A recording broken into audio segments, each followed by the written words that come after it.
in 2015, Hyundai revolutionized the mid-size SUV segment, to say so, with the Creta, because the SUV became an instant hit, and it also had a lot of other manufacturers sit up and take notice. And in fact, every iteration of the Creta has been a bestseller. And now, exactly 10 years later, Hyundai is aiming to revolutionize the mass market EV space with the Creta Electric.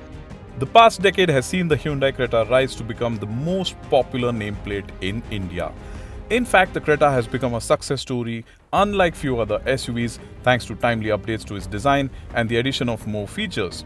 And now with the Creta Electric, Hyundai is poised to take things to the next level for its best-selling SUV.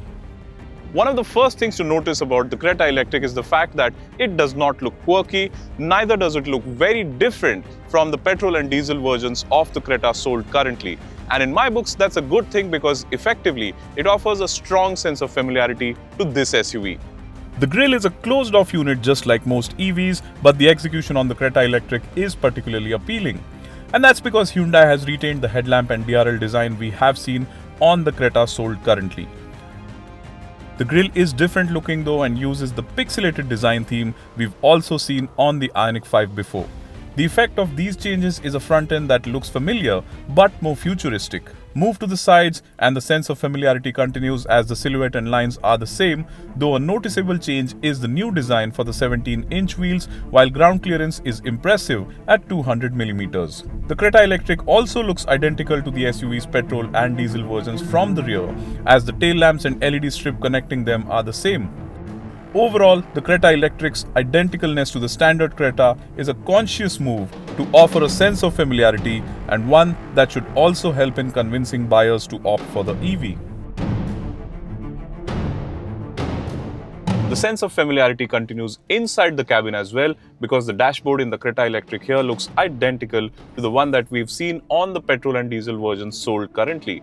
But having said that, there are a few interesting changes, like the new steering wheel here, which does not have the Hyundai logo but has 4 dots in the center like we've seen on the Ioniq 5, and these 4 dots represent the letter H in Morse code, and that, of course, as we know, is the Hyundai logo. And you also get a brand new center console here, which helps this cabin look even more premium now. Hyundai has tried to offer a more premium feel inside the cabin, as the steering and revised center console help the Creta Electric feel more upmarket. The area around the center console also feels more spacious given the absence of a gear lever, as the Creta Electric uses shift-by-wire and has a steering column mounted drive selector stock like the one in the Ioniq 5. The dashboard is identical to the standard Cretas with the same dual 10.25-inch screens, one for the instrument cluster and one for the infotainment system. The seats are the same too, but are draped in new covers with Creta Electric branding. Same is the case with the floor mats, which sport the Creta Electric name, and there's aqua blue highlights in various places inside the cabin. The flow in the Creta Electric is higher than the other versions given the inclusion of a battery pack into the floorboard, but seating is the same, which means you sit with your knees slightly further up. There's a 22-litre frunk under the hood given that there is no engine in there, besides which the boot is spacious, ensuring the Creta Electric offers ample luggage space apart from the excellent space management inside the cabin.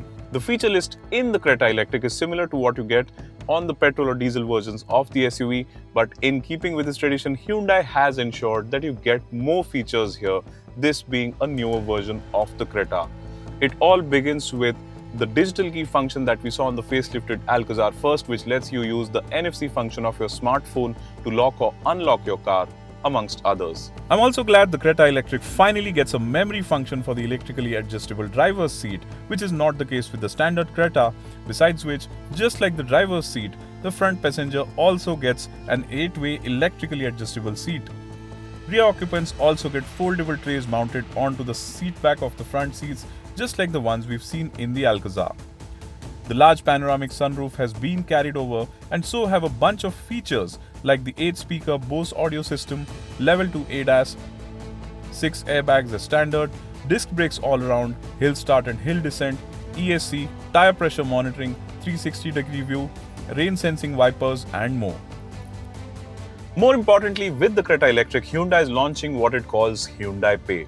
But before you assume it to be yet another UPI app for making online payments, let me tell you that's not the case, because Hyundai Pay is a very smartly configured EV charging aggregator app, Hyundai has tied up with the leading charging companies in India, so you can simply drive to one of their charging stations, plug in, charge your EV, and make the payment via Hyundai Pay. And this also eliminates the need to have multiple charging apps on your phone. The Creta Electric is on offer with two battery pack options, and both power a single electric motor. So you can choose between a 42 kWh battery pack that offers a very impressive 135 PS and a 51.4 kWh battery pack that offers 171 PS, and that output makes the Creta Electric the most powerful Creta yet, and the claimed 0 to 100 kmph time for this SUV is just 7.9 seconds. So performance is quick and acceleration also feels stronger than the Creta N-Line, as the Creta Electric offers its peak torque right from the word go. What's also worth noting at the same time though is that acceleration is not exactly neck snapping and has a very progressive feel to it. This makes the performance smooth enough to goad you into thinking the Creta Electric is not as quick as it sounds on paper. The electric motor also makes for seamless power delivery, and before you know it, you're approaching triple-digit speeds on open roads. Hyundai has also equipped the Creta Electric with multiple regen modes, allowing you to choose the amount of regenerative retardation you want, besides iPedal mode that offers maximum intervention, thus enabling single-pedal driving.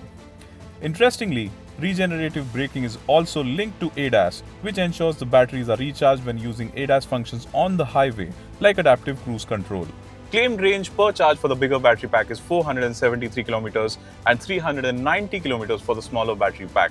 More importantly, you can recharge the smaller battery pack using an 11 kilowatt AC charger in just 4 hours, while the bigger battery pack can be recharged in just 4 hours and 50 minutes, and that is pretty quick.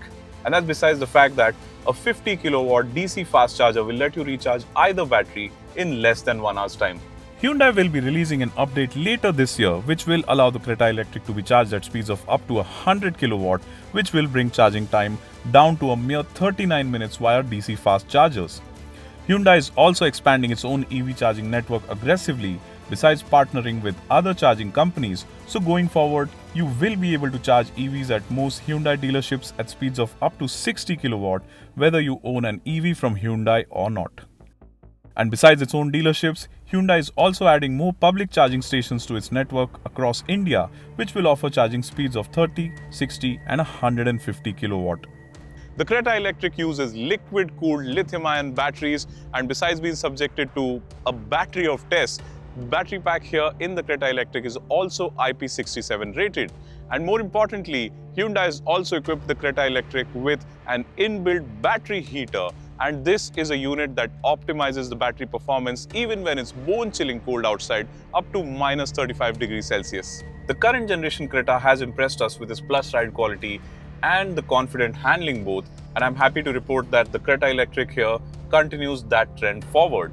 In fact, if anything, it's very important to note here the fact that despite the slightly different state of tune for the suspension given the Creta Electric's higher weight, this SUV offers a very familiar feel from behind the wheel.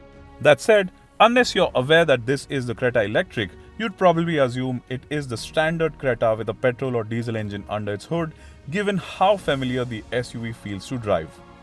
Hyundai's engineers have also done an excellent job of ensuring NVH levels are as low as possible, ensuring ultra-quiet drives on highways.